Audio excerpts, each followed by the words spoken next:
yes, it is that time of the evening. Good evening, everybody. I'm Amy Rutledge, and you're watching The Jam.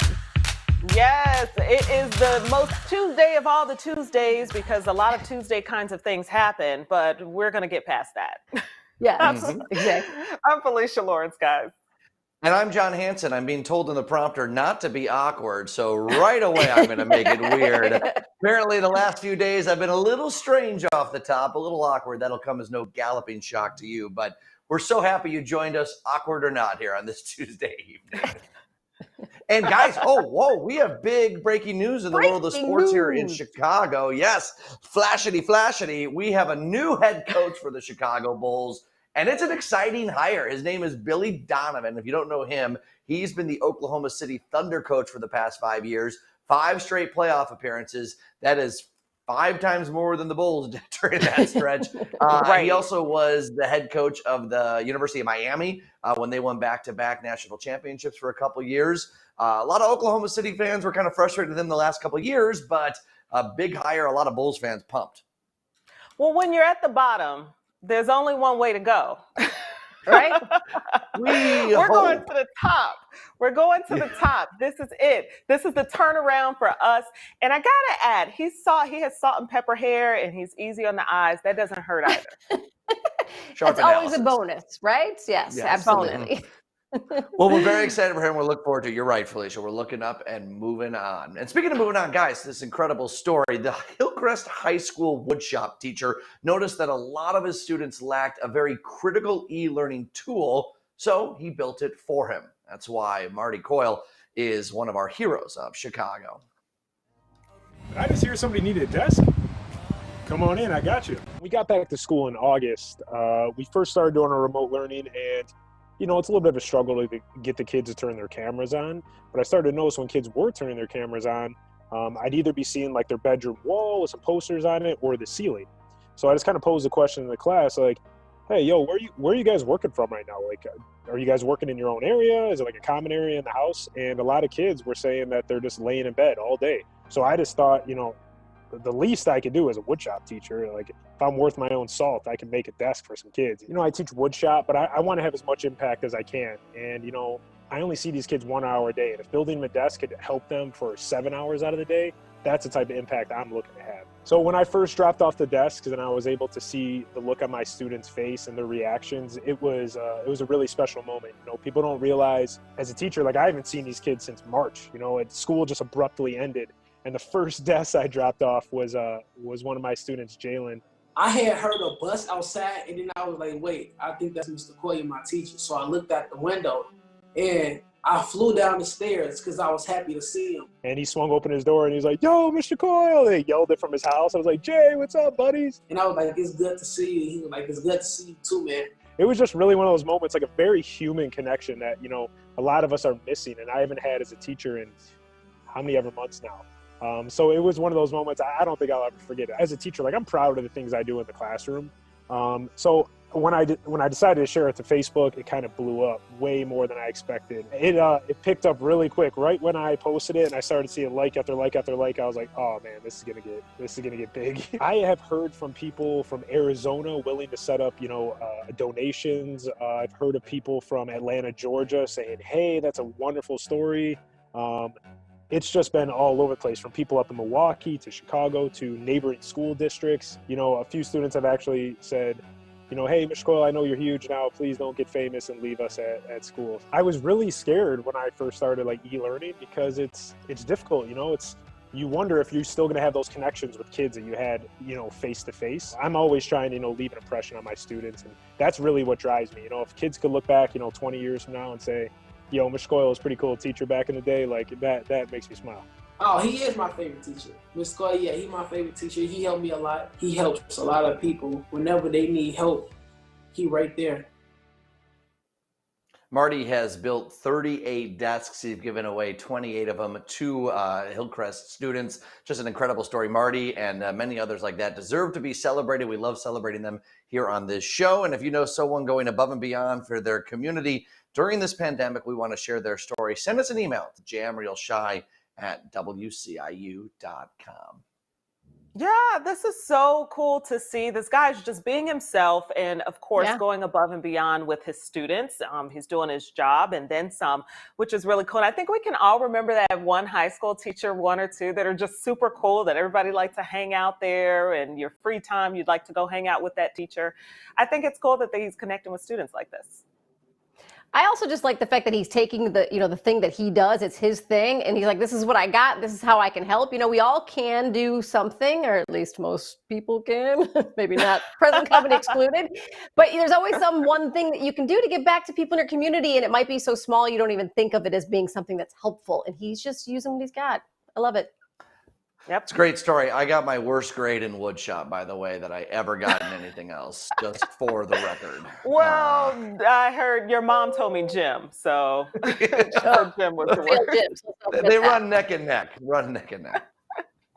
Hey guys, starting next year, the old Armitage Theater is going to be getting some new tenants. This is really kind of a cool idea. So Odious Cellars, a beer maker, is going to take over part of the space, and then Hive Space, which is a co-working network, is going to take over the other part of the space, along with childcare, so that people who work in the Hive Space will get childcare as well. The Odious Cellars were supposed to move in. They've had some problems with loans in COVID times, starting a brew house, a tap room, not an easy thing to do. And so things kind of got delayed, but I think it's such a smart idea to marry businesses like this together that can coexist in what would be expensive space. Yeah, for sure. I mean, kind of pivoting and making it work during these difficult times and identifying, you're right, Amy, where those needs are and utilizing those spaces. I think this is going to have to be a trend for a lot of places moving forward, as we see the entire, real estate business, when it comes to businesses changing moving forward. The co-owning of spaces, co-use of spaces, smart. Yeah, I just like the juxtaposition, the fact that this used to be a brewery and now it's taking care of kids. Yes. No, I just like the fact that you could, like, a parents, they could go to work, bring their kid, their childcare's there, get their work done, pop over, have a beer after work, and then pick their kid up and go home. Hey. Yeah. Really a triple threat there. No, this is progressive, certainly. Right. Well, let me tell you about another progressive thing that's happening. Michelob Ultra, they are looking for you. You could be their next chief exploration officer. So this is what they posted to Twitter for the job notice, okay? You have 6 months to travel to national parks all around the country. You'll get paid $50,000 plus expenses. And basically, you just enjoy the great outdoors and enjoy their great beer. You marry the two together and you talk about it on social media, and there's your job. Would you guys do this?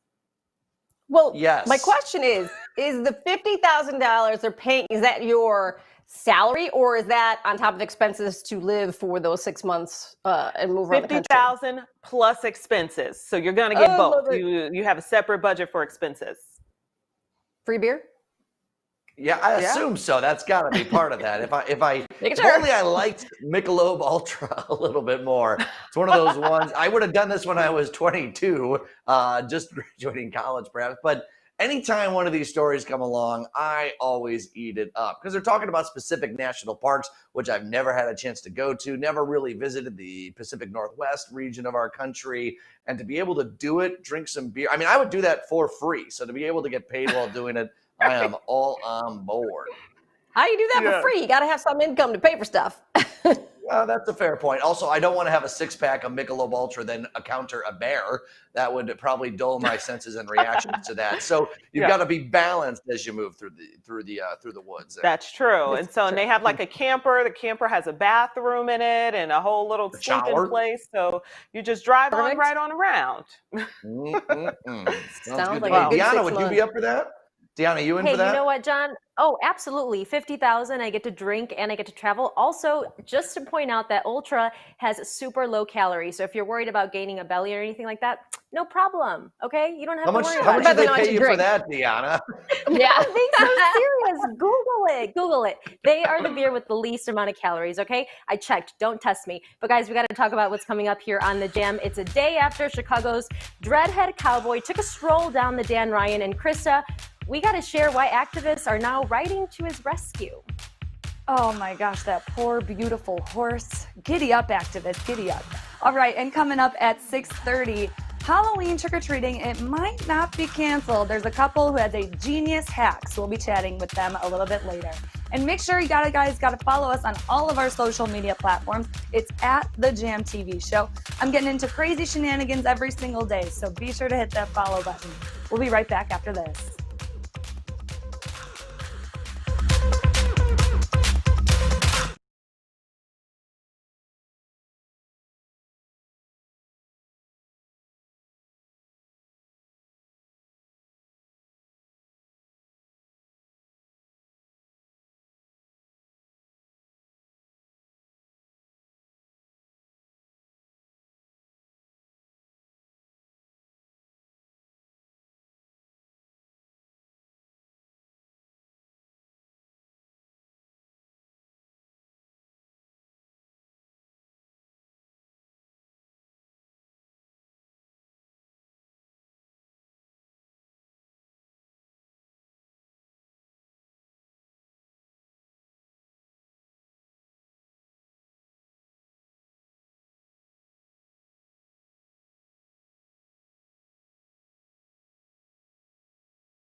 All right, everyone, let's start with the news you need to know this evening. Mayor Greg Fisher has declared a state of emergency in Louisville in anticipation for a decision in the Breonna Taylor case. Now, just a quick refresher, Breonna Taylor was a 26-year-old Black medical worker. She was fatally shot in her home back in March. Now, right now, officials don't know when that decision is coming. We're waiting for the Attorney General of Kentucky to actually give us that decision. And in the meantime, the city is restricting downtown access. The mayor had already apologized to people who are upset because streets are closed. Obviously, no access downtown because of that potential civil unrest. And just to put things in perspective here, the power given in the state of an emergency, the mayor can declare curfew, can request assistance from U.S. agencies, just a lot going on. Again, we're still waiting for that decision in the case. All right, thanks, Deanna. Sorry, Felicia, go ahead. Yeah, I don't know why this case, why this investigation has taken so long. I think that he is right to declare a state of emergency. The entire country is watching to see what is going to happen with this. The officer Mattingly, one of the officers that was shot on the scene and also returned fire after he had been shot, he is seeking sympathy from the rest of the police force and for anyone else that would be able to sympathize with that. But if you look at this case and you don't see anything wrong with it, there's a problem.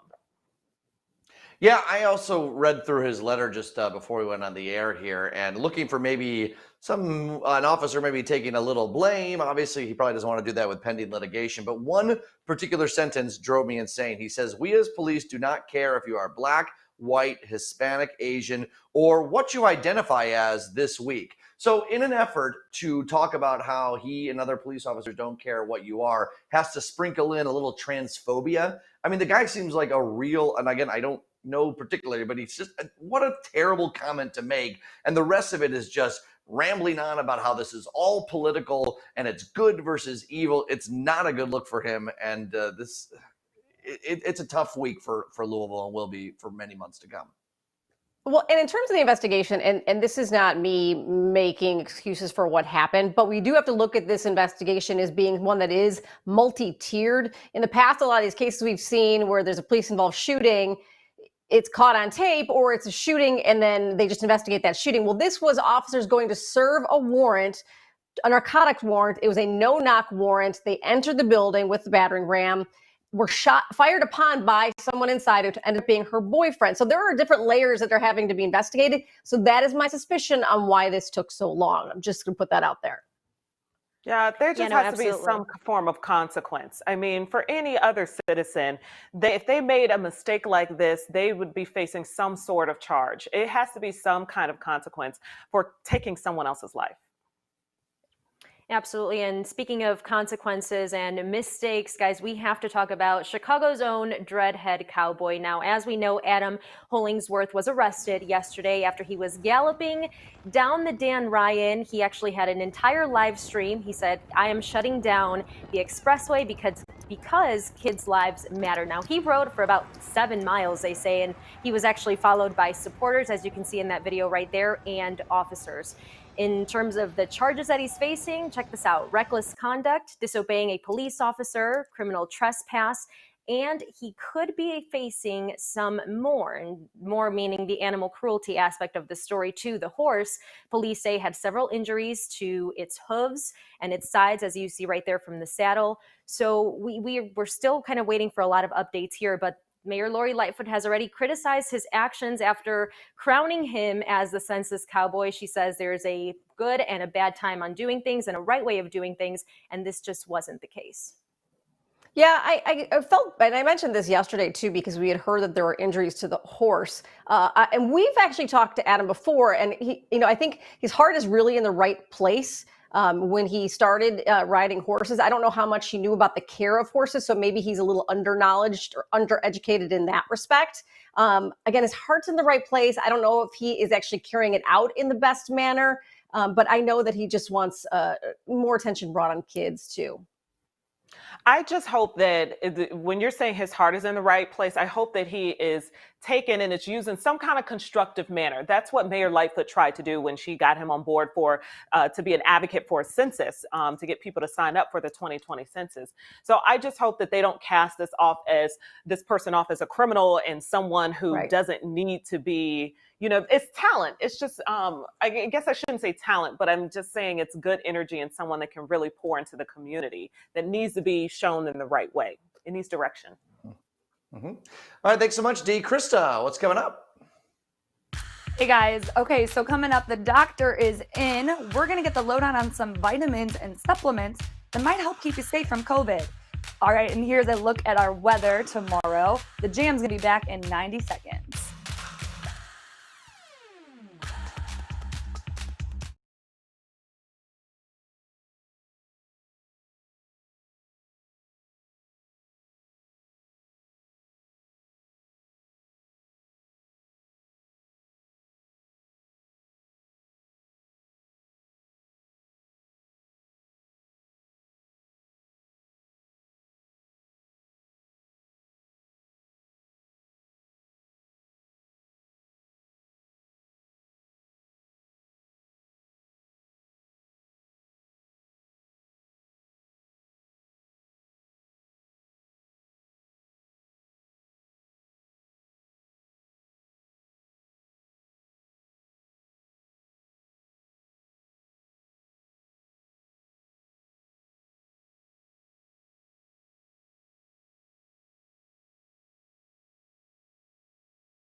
Well, there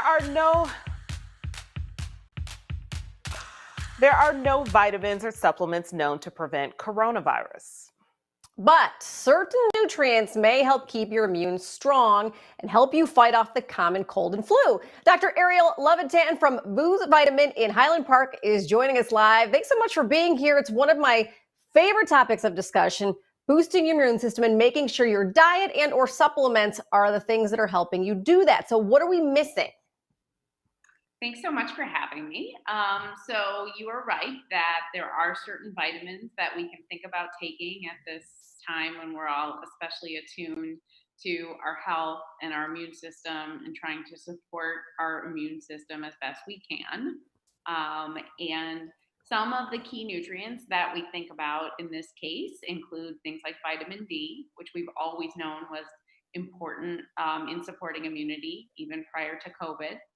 But there recently have been some studies suggesting that there's a correlation between vitamin D deficiency and more severe cases of COVID.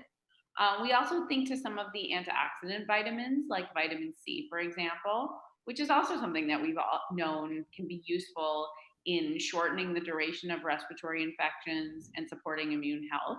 And those are some of the key nutrients that support immunity. But in general, people can have vitamin deficiencies. And it's really important to take a personalized approach to addressing your own vitamin deficiencies in order to find your best health. Yeah, I'm really glad we're talking about this because when COVID hit back in March and April, people kind of chuckled at the president when he said he was taking zinc to try to protect himself from coronavirus. It is a virus, but you can make sure that your immune system is in the best place possible. So I heard you mention vitamin D, vitamin C. Is zinc something we should throw in there? Is there anything else that we should be taking? So there is some data for zinc in certain situations, and we actually do recommend zinc during an acute respiratory illness. It actually can shorten the duration of a cold. So we don't necessarily recommend it year round all the time for everyone, but for many people, it can be useful to take some zinc when you're sick. Again, I think it's really important when we think about vitamins and improving your immune health and addressing vitamin deficiencies all around, that we do recognize that we're not all exactly the same. And we do have different vitamin needs depending on our individual diets, lifestyle, and health concerns. Yeah, I know like my kids and I, we're on vitamin D, but we only do it October through May because otherwise we're in the sunshine and we tend to get more. But so how are people supposed to judge what they should take? Should they take it in supplemental form or should they just get it in their food? So it's always a great idea if you can get as many vitamins as possible through your food. And certainly eating a variety of fruits and vegetables is a wonderful way to get nutrients like vitamin C. Of course, we all know it's in orange juice and citrus fruits, but it's also in things like red peppers. Things like carrots can be a nice source of things like vitamin A. There's a lot of great nutrients in food. However, one that is very hard to come by in food sources is vitamin D. As you mentioned, we do get vitamin D from the sun, which is pretty hard to come by in Chicago, especially over certain months of the year. There are very few good food sources for vitamin D, namely there are things like liver, wild caught salmon, not farm raised salmon. Mushrooms contain a little bit, and then your milk is fortified, but with a very little bit. So many of us need to take vitamin D supplements in different amounts. And the key is figuring how much for you as an individual, because taking too much is also bad for you, and you only want to take just the right amount. Dr. Arielle, thank you so much. Yeah, we appreciate it. Unfortunately, we are out of time. We want to make sure that folks can check out your webpage at VooVitamin.com and VooVitamin on Instagram and Facebook for more info. And we will be back in 90 seconds with Krista Green and What's Trending. Thank you.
All right, everybody, here's what's trending. And today, it's a social media win. So it's National Voter Registration Day, and it's taken over our timelines. I've seen it everywhere.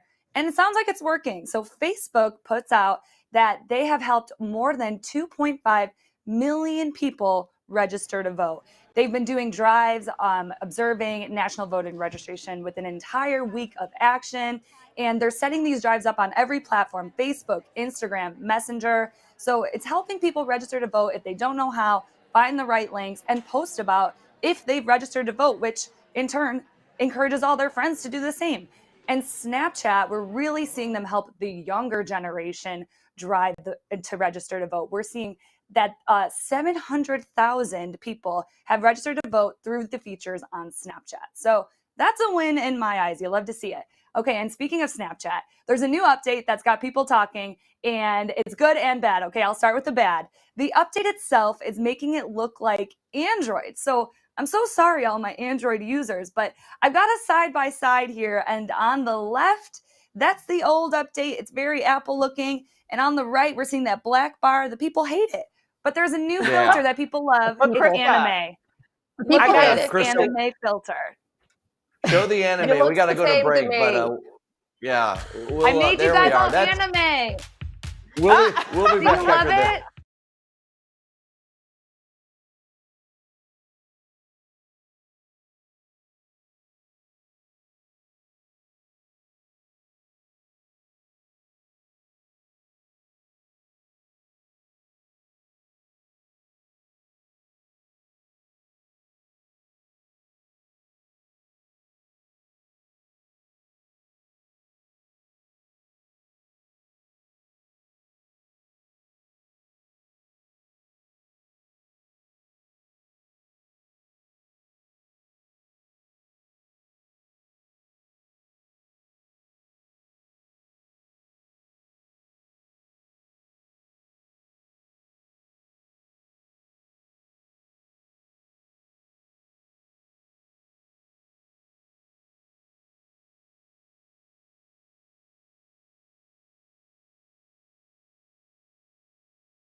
Well, hello everybody. Welcome to The Jam. Thanks for joining us. I'm Amy Rutledge. Hello, I'm Felicia Lawrence. Hello to all the kings and queens and everything in between. And I'm John Hanson. If you ever wondered, we were just showing it before the break what we looked like in anime. Krista, I think they got this one a little bit off. I think you guys look great. I don't have. How did John get that chiseled chin? He looks great. This was really easy to do, you guys, too. It's just a new filter on Snapchat. Everyone's posting what they look like anime, so I just had to do it, and you guys look good. Yeah, Felicia. You did a nice job, Chris Green. Yeah, thank you very much, Chris. Hey, by the way, happy fall to everybody. Very exciting. The autumnal equinox started at 8:30 this morning. And I won't go through all the science of what that means, but it is like Chicago Henge Day. And if you've never heard of that, I think we have a picture from famed photographer Barry Butler. Look at this. It's when the sun lines up perfectly with the east-west streets. You can see the beam there on the lower right. So it's like today is the perfect day for it, and we're just about 15 minutes from sunset. But it's over these couple of days, obviously, because the sun is kind of up at our 12 o'clock as it sinks down. So really cool. Chicago Henge. Happy fall, everybody, even though it felt like summer today. Right. Hey, also really cool, a Hillcrest High School woodshop teacher noticed the students didn't have good spaces to learn in, so he built them one. Marty Coyle is today's hero of Chicago. All it took was some wood, power tools, and a lot of muscle and sweat, of course. But Marty built 38 desks. 28 went directly to Hillcrest students. He says he is overwhelmed by the amount of support he's received, and he hopes to be an example to others. You know, I teach woodshop, but I want to have as much impact as I can. And, you know, I only see these kids 1 hour a day. And if building them a desk could help them for 7 hours out of the day, that's the type of impact I'm looking to have. So when I first dropped... Now, if you know anyone who has gone above and beyond for their community during this pandemic, we want you to share their stories. Make sure to send us an email to jamrealshy@wciu.com. John. All right, well, we're waiting for Hollywood to come back, right? We can't wait for some of these new releases, but until it's safe, it's not going to happen. But a big step forward as the union that represents a lot of the actors, producers, and more has reached an agreement with a lot of the studio executives for how they're going to do this somewhat safely. We've already had some actors come down with COVID-19. So basically the regulations are pretty simple. Everyone's going to have to mask up, wear face shields anytime that they're on set. And they're actually going to kind of build bubbles around certain jobs, like the stars will have many different layers where only certain people are going to have close access to them. So it's not going to be packed sets. I know it's going to be tough. It's a little bit like sports coming back, and that I don't think it's going to be perfect and you're going to see some cases. But man, oh man, we've been lucky that some stuff was already shot before 2020. But as this goes into 2021, we're going to need new content. Oh, yeah. That's the only way we've made it through this time, is that we've been able to watch TV and entertainment in several different platforms. This sounds like an NBA bubble, but a lot messier.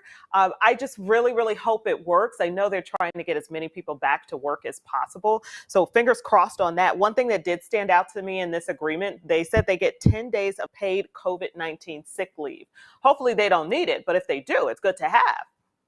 Yeah, and I talked to a couple people who worked on different productions, and they said they are being tested multiple times a day, too. So it's not like a test and you go, it's test, test, test, test, test. So, you know, keep fingers crossed. Yeah, right. Yeah, I saw some celebrity on social media, they get tested 3 times a week. I was like, oh, that's often.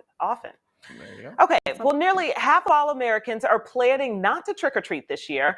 And good news, because the CDC has recommended that you do not. So for those planning to stay home, you're on the right vein. And with everything, the CDC, when they give a recommendation, they have a list of specific things to avoid. Here we go. They say you should, of course, not trick or treat. No hay rides, tractor rides, or anything like that. You should avoid visiting fall festivals and avoid alcohol or drugs. That was my shocker. Well, because it's usually children, and they should probably avoid alcohol and drugs. Not usually the drug thing, but it's not usually the whole alcohol thing. Young adults, college folk, people go out to the bars. You know, no one's going to social distance when you're buzzed.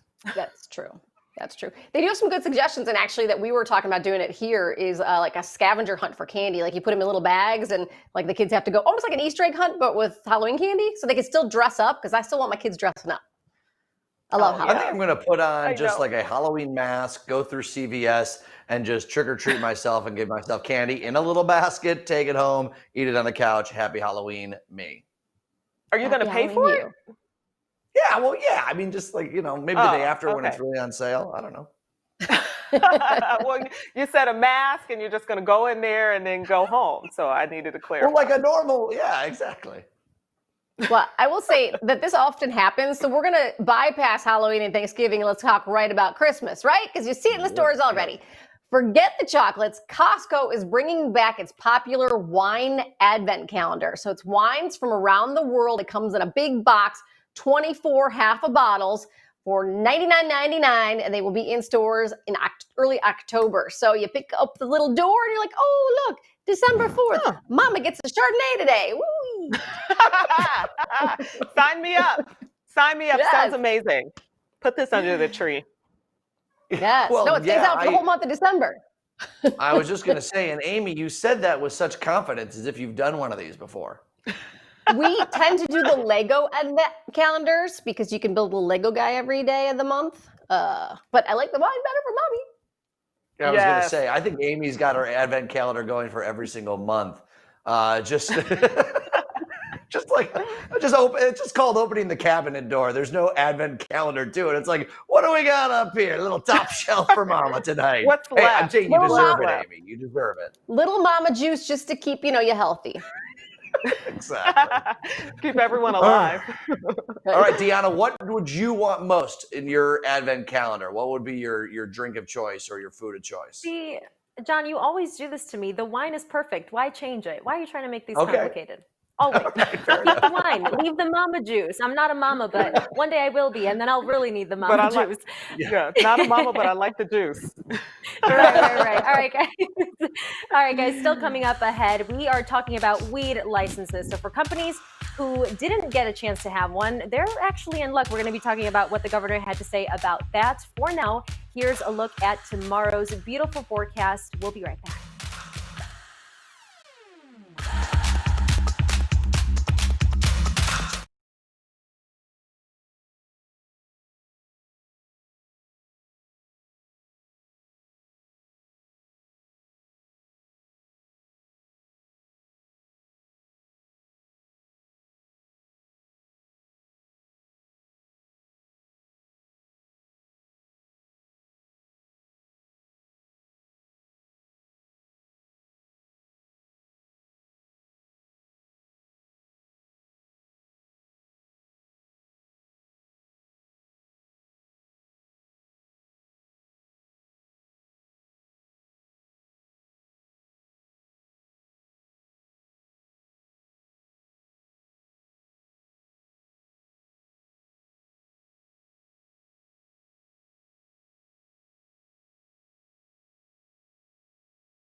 All right, everyone, let's start with the news you need to know this evening. Let's talk coronavirus, what's going on in the world, what's going on here in the state of Illinois, and the COVID death toll in the United States actually passed 200,000. Here in Illinois, nearly 8,500 COVID-19 related deaths reported. Now, if we take a look at the U.S., Johns Hopkins researchers actually say that's about 770 deaths a day.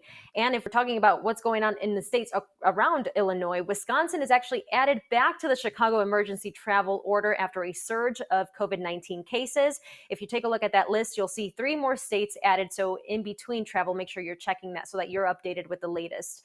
And Notre Dame canceled their game they have actually they paused all football activity. They have 7 new cases at the university. Their athletes are of course, quarantining as well. So just a lot of things happening. Every day is a new update. I feel like every day we talk about it, but that's how much attention you have to be paying when things are changing so rapidly. Yeah, and look, a third of college football games. Sorry, they were going to say they were supposed to play here at Wake Forest on Saturday. They have postponed that game indefinitely right now because of cases. Yeah, and about a third of college football games have been canceled already here this season, and people are still screaming about trying to play high school games here in Illinois. But there is some good news. You look at the positivity rate here in the state of Illinois, we're at about 13 or 14 days in a row of our positivity being below 4%. A lot of that is due to the fact that they're testing a ton at the universities. That's driving a little of the negative positivity testing rate up, but that's still good news. And in fact, over the weekend, we had a day where we dropped below 3%. So we got to keep on wearing those masks, keep on doing what we're doing. It is working. Yeah, absolutely. And here, switching gears to the cannabis industry, Governor J.B. Pritzker announced today that the state fell short on equity licenses here, obviously, in the state. Now, if everything is kind of based on a perfect score, and that's 252. Now, if you fail that, you have a chance to revise it. You have a chance to actually challenge it with the state. And you know, to put, again, things in perspective, only 21 applicants of the more than 900 actually passed. So this is something that a lot of people are saying, hey, we need our chances to get in. But the governor is like, we're going to take our time. We're going to make sure everything is set before we move forward because things aren't just as perfect as we want them to. And we will allow more individuals to go ahead and get that license, people that, you know, are in the Black and brown communities specifically. Yeah, I mean, the whole conversation surrounding this has always really frustrated me, just because you can't come now and just try to make this one specific thing an equitable exchange and an equitable situation application process for everyone to be involved. I mean, we have to go back and, I guess, change the whole foundation of everything, how we do business in this state and in this country. I don't really know where Pritzker starts to try to do this. I mean, I'm glad at least it's a conversation. Yeah, I mean, something has to change. They have to look at it. Unfortunately, I mean, they are inundated with so much stuff right now, but it still has to happen, right? Yeah. Yeah, and the problem is that we're already getting tax revenue from all this. This is something that can't go away, right? Like, we have to keep the tax revenue coming in. So to put on the brakes entirely seems to be counter to what they need to do. They need this revenue. Krista? All right, guys, coming up, we'll meet a couple that may have single-handedly saved trick-or-treating. And John's got a golden surprise in deep dish. We'll be back in 90.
Who reads the animation? Go, Amy. You, Amy. Okay.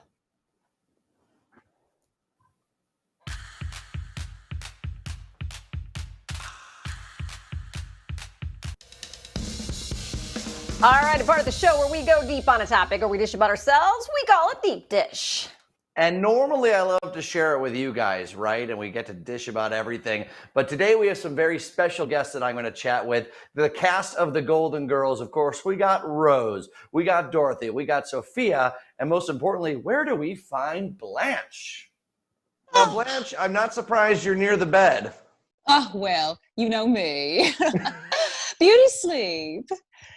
Unfortunately, it's been a bit lonely these past few months. Are you following all the quarantine rules, Blanche? You're being okay, being safe? Yes, I'm being safe. You know I'm always safe. Luckily, I have some lovely guy friends with broadband connections. Okay, well, this show, I'm so glad that we're getting an extension of this insane show. What, you got a whole bunch of new episodes out, right, guys? We sure do. Of them. How many, Dorothy? 16 new episodes. Oh, that's incredible. What sort of things can people expect? The same stuff that we saw to you guys from the 80s and 90s? Well, Rose is still Rose, and Ma is still old, and I'm still, love you, Ma. And Blanche is still a tramp, so it's the same shenanigans. Well, that's awesome, because I've been rewatching all the episodes that I enjoyed as a kid, and they were so great then. They continue to be, and I'm so excited to get some new stuff. But here's what we're going to do today. So normally we do a segment called Deep Dish. In Chicago, we have something called Deep Dish Pizza, and we dish about ourselves, or we go deep on topics here. You guys all ready to play along with us? Normally I do it with my co-host, but we're going to do it with you guys, okay? I am a very deep dish. Okay, so here's how we're going to do it. We're going to start with the first topic. So I'm going to talk about introducing your partner. How soon is it to introduce your new boyfriend, girlfriend, partner, or whatever to your new friends? Let's start with Rose. How soon is too soon, Rose? Oh, I think I need to show Fernando to my new boyfriend immediately. He needs to know that there is a bear in my life and he's important. Dorothy, how soon is too soon? Well, let's see. Ma, you met Stan right before our first date, I think. Any day I met Stan is too soon.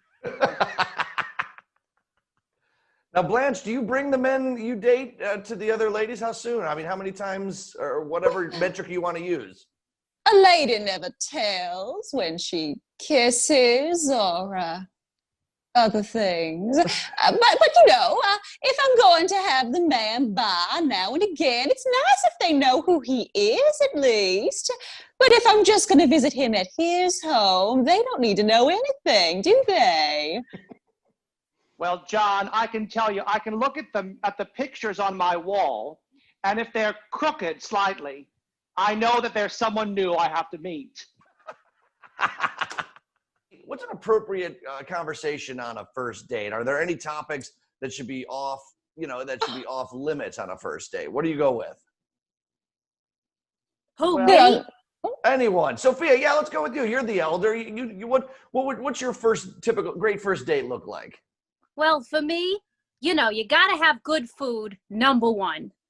Good conversation, it would be nice, but they gotta at least be able to wipe their own chin, Rose, what's the perfect first date for you? I know you had trouble dating after your husband passed, but what's an ideal first date for you? Oh, I know. It was so hard, but I think my favorite thing would be doing a 1,000-piece puzzle with a guy. Now, Dorothy, we didn't see many of your first dates. They often didn't get to that far.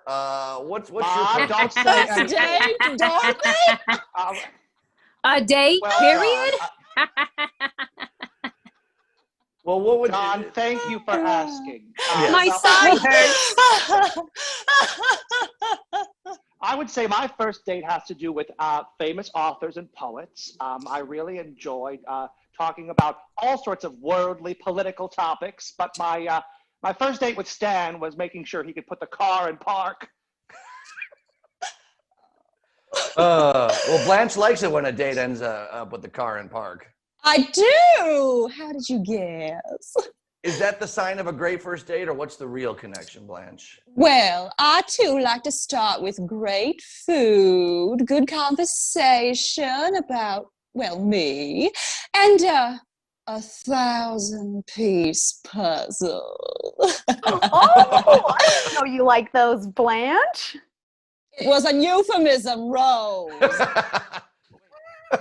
I don't think Rose knows what euphemism means, but you can check out new episodes of That Golden Girls Show, a puppet parody, available now on Broadway On Demand.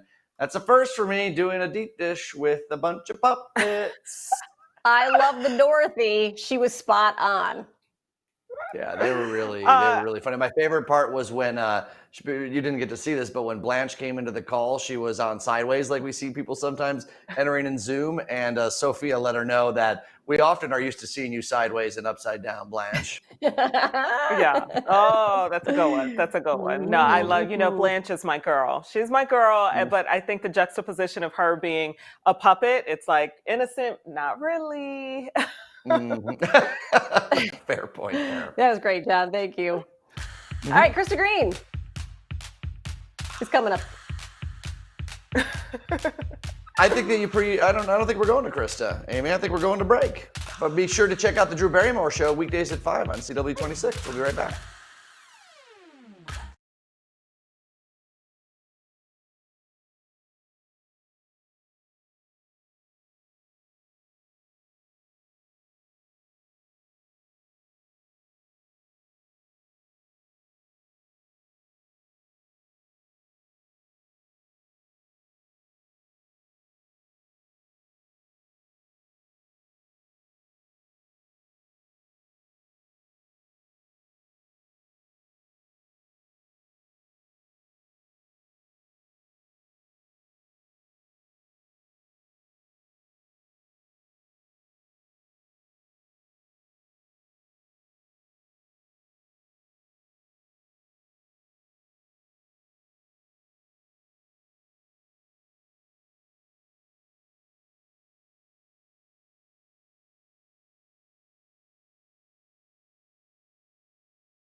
All right, here's what's trending right now, and this is super cool. So there's a couple from Austin, Texas, and they've thought of this genius hack to make a trick-or-treating slide so it's still safe and socially distant for your kids to have some fun. But like I said, top priority, everyone's still staying safe. So Jay and Jamie from Wicked Makers are joining us right now to tell us all about this creative candy slide. Jay and Jamie, thank you guys so much for being here. Thank you. Okay, so I saw this video and I was just impressed beyond belief. I don't know how, one, you guys thought of something this so genius, and two, put it all together. I mean, it's really an extensive process. So tell us how you thought of this idea. Well, the idea came from trying to save Halloween because it's our favorite thing. And obviously it's been on everybody's mind, most of the year, at least for us, for sure. And then the actual idea came when my sister, who has two young kids, told us that Halloween had been canceled entirely in their town. And we're kind of like, how do you cancel a holiday? Like, it doesn't even make sense. And we realized that it was going to be a thing all over the country, and that maybe there was something we could do to help out. So what we tried to do is come up with an idea that was really easy to make, but could be decorated kind of any way you want, and could effectively put you at a good social distance from all the trick-or-treaters and still be able to give out candy. It's so cool. We're looking at video of it right now. And like I said, I watched the video in the entirety on YouTube. It's an extensive process. I mean, you guys got the pipes, you had the saws, you guys were cutting things up, and you made that skeleton. It's all just so good. And now that we're full screen, can we talk about that cutie in the corner too that you guys are holding? Who is that baby over there? This is Ori. Oh my goodness. Hello. She's so cute. Yeah, thank you. She's 3 months. She just woke up from her nap, so here she is. Oh my goodness. I bet she doesn't even know she has the spookiest parents on her block in the neighborhood. Okay, I'm so sorry. Back to the Halloween slide. Kids like that, they just distract me. I had to chat about it. We get it. Tell us about how you guys made the slide. So the pipe's made with, the slide is made with PVC pipes. The main part of the slide is a 3-inch PVC. and it's 7 feet long. And then we built the 2 stands for it out of 1-inch PVC and some little PVC connectors. That way we figured the only tool you really have to use is a hacksaw or kind of whatever saw you have. So you can cut up those, you can make your stand with them, and then that gives you the perfect blank canvas to decorate however you want for Halloween. So if you have a graveyard theme or a skeleton theme or witches or zombies, you know, the possibilities are endless. I love it. You guys are keeping the Halloween spirit alive. And I got to know, are you guys dressing up? What are you going to be this year? A pirate is my go-to. And then our son, who's 3, it's his first year, he's going to dress up too. So we're going to be like a pirate duo. It's going to be awesome. I may go with a the whole witch family affair. Yeah. I love it.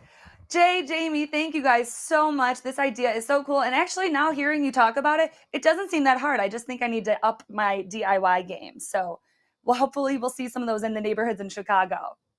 Yeah, hopefully. Yeah, I hope so. All right, you guys can follow more of Jay and Jamie's Halloween creations on Facebook, Instagram, Twitter, and YouTube at Wicked Makers. Oh, they Super are cool very stuff. creative people. I need to get on that game for sure. Super cute. Amy, what Love are you it. going to be for Halloween? I don't know yet. We're working on it. But I think I have the twins. I'll have to tease more later. You got plenty of time to figure it out. I've got some ideas. I'm going forward to be to it. Sherlock Holmes because that's what I always am. All right, guys, we will see you tomorrow. Thanks so much for watching. Dr. Phil's next. Bye.